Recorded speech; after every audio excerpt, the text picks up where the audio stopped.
So, nag-gets na ninyo mga kababayan kung bakit ayaw mag-attend sa hearing. Mamimilipi talaga si Sara kung paano niya ipapaliwanag yung yaman niya. Hindi niya alam, bilyonaryo pala siya. Bilyonarya. Paano naman na niya, Mr. Maravillas, na nasabi mo na hindi niya alam? Alam na alam niya. Yan ang pinapalabas, mga kababayan, ng kanyang mga taga-suporta. Mahirap lang si Sara. Simpleng tao. Yan pala, mga kababayan, simpleng bilyonarya. Kaya mag-ikot sa buong mundo kahit anong oras. Walang problema, mga kababayan, pagdating sa panggastos.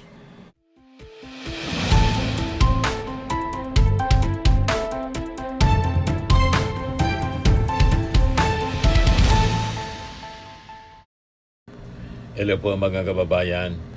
Sabi ni Manila Representative Joel Chua, talagang mahirapan si Sara Duterte na ipaliwanag yung billions. O hindi talaga niya kaya niyang ipaliwanag yan kasi masyadong malayo sa sweldo. Correct. Malayo sa sweldo. Lalo pa mga kababayan, sabi yung mga negosyo, palugi.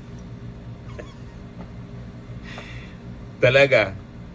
Kaya maintindihan natin kung bakit ayaw talagang sumagot si Sara. Pati yung kanyang mga abogado di kayang sagutin. Yan yung sabi ni Joel Chua. Yan ang sabi niya. Hindi mo talaga papaliwanag.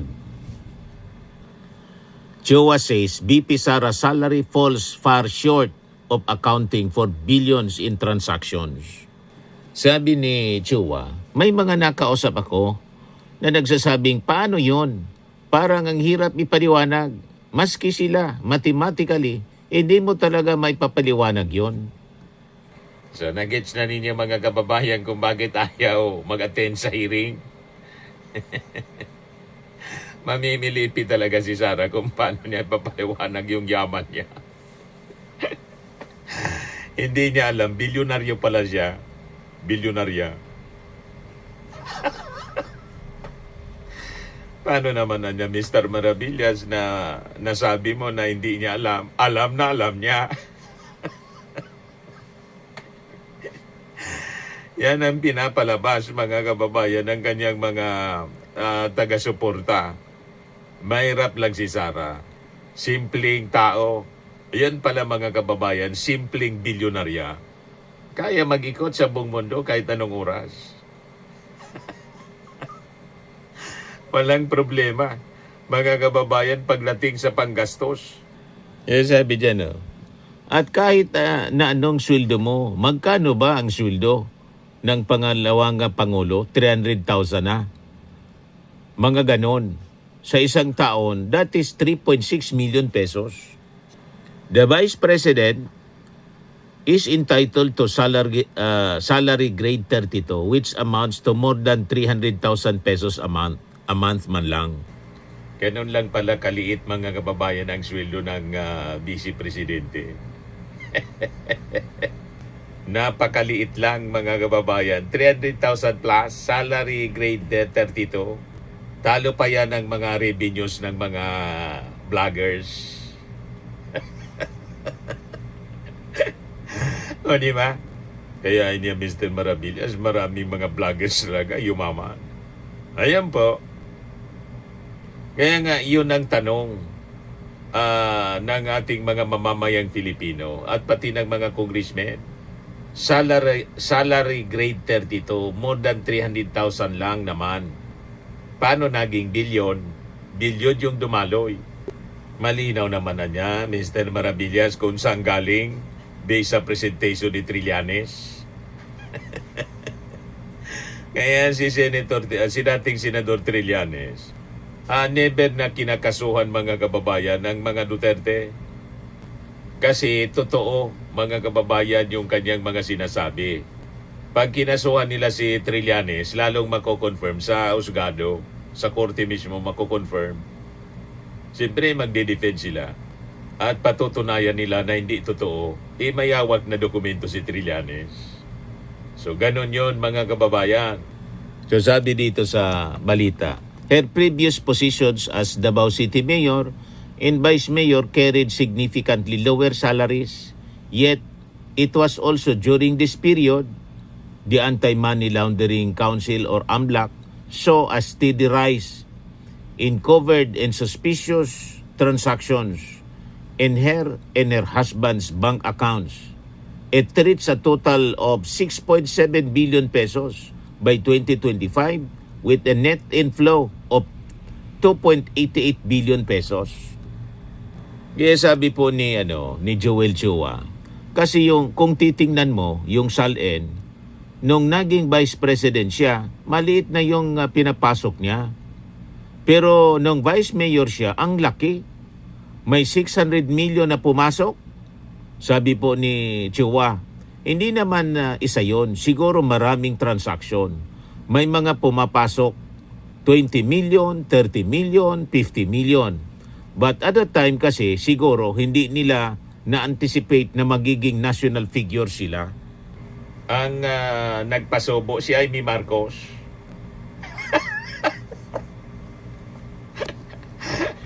Nag-file na sana, mga kababayan, hindi na sana tatakbong presidente or vice president.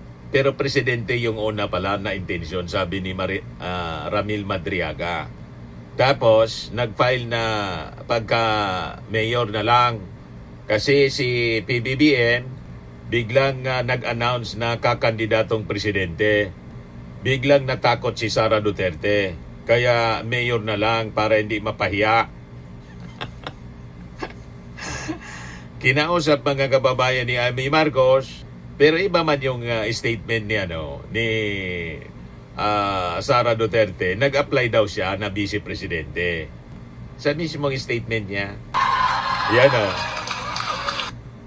Sabi ko, pardon mong Marcos, hindi mo ba akong kunin na vice presidente mo? Tutulong daw siya, hindi man tumulong.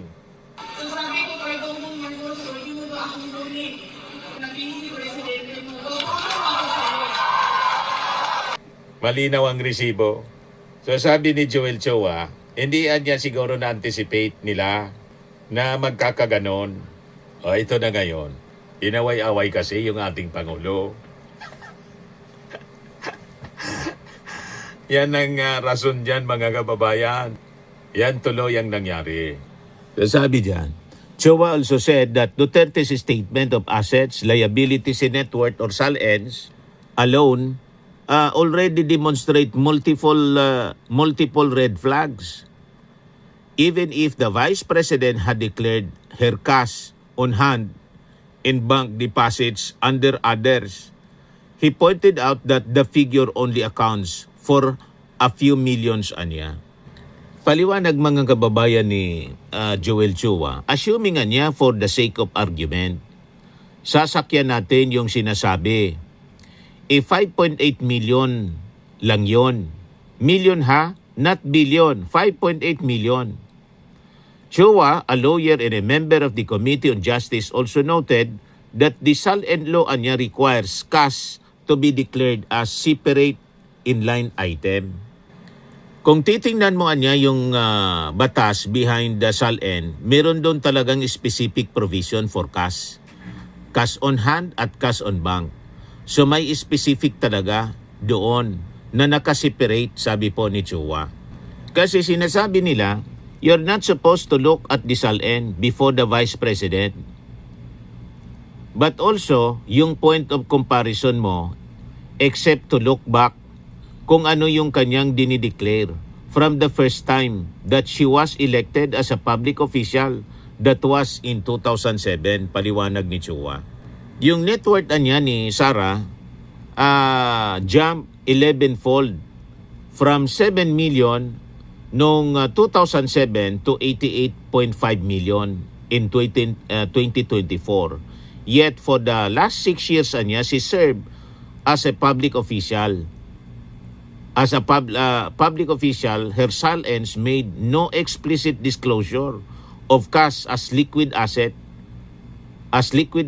despite having done so in earlier filings. Laking problema mga kababayan talaga yung kakarapin ng kanyang mga abogado. Mamimilipit kung paano ididepensa mga kababayan itong mga lumitaw na mga napakalalakas na ebidensya. Dokumentado siya. Kaya yung isa sa mga complainants mga kababayan sa impeachment laban kay Sara Duterte, yung Tindig Pilipinas, may pahayag, may hamon kay Sara Duterte. Yan pakinggan natin mga kababayan yung kanyang hamon. Sana napasa na po by unanimous. Hindi sana napasa na po by unanimous decision na may probable cause ang mga complaints against you. Hindi pa po nagdidesisyon na kayo ay guilty. Paulit-ulit po kayong tinawag ng piskal na ang tawag natin ay Committee on Justice, hindi kayo dumating. At sabi nyo rin paulit-ulit, at sabi ko ng inyong mga defenders, ay sa Senado na po siya. Sige po, please po, panindigan nyo na ang sinabi nyo at humalap na po kayo sa Senado. Sa nakita po namin dito sa 4 na hearings na minamanan namin sa Committee on Justice, ang dami pong ebidensya na kayo ay nag-bribery, kayo ay nagnakaw ng confidential funds, may unexplained wealth po kaya na mukhang galing pa sa mga drug lords. Pasubalian nyo na po, VP Sara, as you promised. You told us that you're innocent. You keep saying you're innocent, and we are here for the evidence, whether it's the evidence against you or the evidence that you should present to clear your name. So panawagan po, VP Sara, pag umakyat po yan sa Senado, humarap po kayo. In fact, wag nyo nang harangan sa Supreme Court na umakyat yan sa Senado. You owe it to the people. You owe it to all of us to tell us whether you are truly innocent or not. Yan yung naging hamon mga kababayan ng Tindig Pilipinas. Ngayon, si Bicol Saro Party List Representative Terry Ridon nagsabi na yung kampanya ni Sara Duterte cannot question process. At saka sasalian niya siya sa trial, withdraw Supreme Court petition before the Senate trial. Hindi niya pwedeng sabay. Kini-question ninyo ang proseso sa Korte Suprema, pero gusto ninyong makihilahok sa parehong posisyong iyon, sabi po ni Terry Ridon. So sabi niya, the defense panel niya cannot simultaneously challenge the impeachment process before the Supreme Court while expressing readiness to participate in the same proceedings, including yung Senate trial. You either you recognize the process or you don't. You cannot do boss. Tama, kaya lang masyadong hilong-hilo na ang kampo ng mga Duterte. Hindi na alam kung ano gagawin. Sunod-sunod yung pagtakbo para ipatigil ng Supreme Court. 4 na petisyon yung final. Tapos may local court pa. Taranta na mga kababayan yung kampo ng mga Duterte. Hindi na alam kung ano yung gagawin. So, challenge mga kababayan ni Terry Ridon ang kampo ng Duterte to clarify its stance. Linawin niya ninyo. Dapat bawiin nila ang kanilang petisyon bago sila lumahok sa paglilitis. Kung hindi, magiging katawa-tawa ang defense panel dahil malinaw na kinikilala rin nila ang bisa ng prosesong kanilang kini-question. Ridon emphasized that at this stage, this issue is no longer whether there is a case to answer. Let's be clear, sabi po niya, probable cause has already been firmly established, sabi po ni Ridon. This case is ready for trial. So sabi pa niya, hindi niya maganda na ang inaatake ninyo ay ang mismong institusyon na inatasan ng konstitusyon na alamin ang pananagutan, samantalang umiiwas naman kayo sa proseso. tigilan na ang palusot, humarap at sumagot sa ebidensya. Minamaliit nila ang mga ebidensya, mga report ng COA, AMLAC at NBI, imbes na sagutin ang laman nito.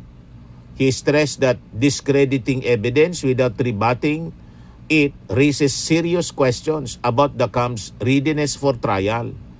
That has always been the tactic. When you cannot disprove a piece of evidence, you assail it. If I were them, I would be closely studying the documents and other pieces of proof instead of minimizing their value.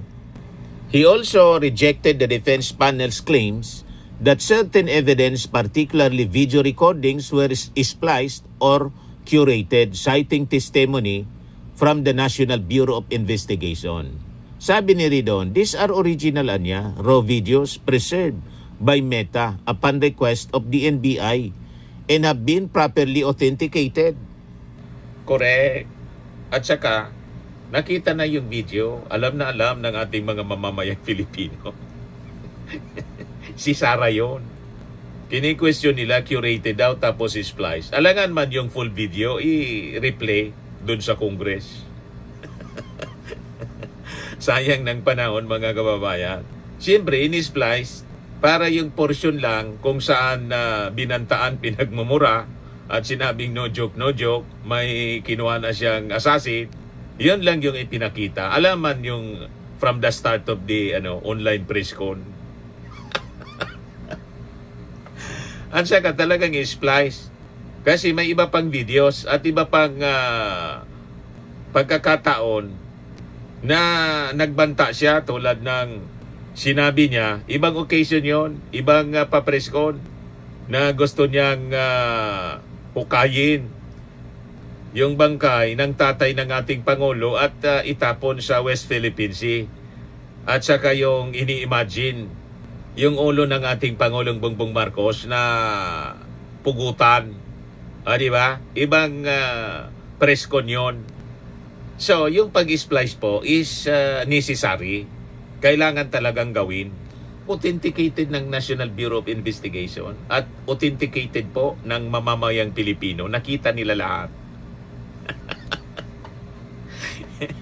Buong mundo.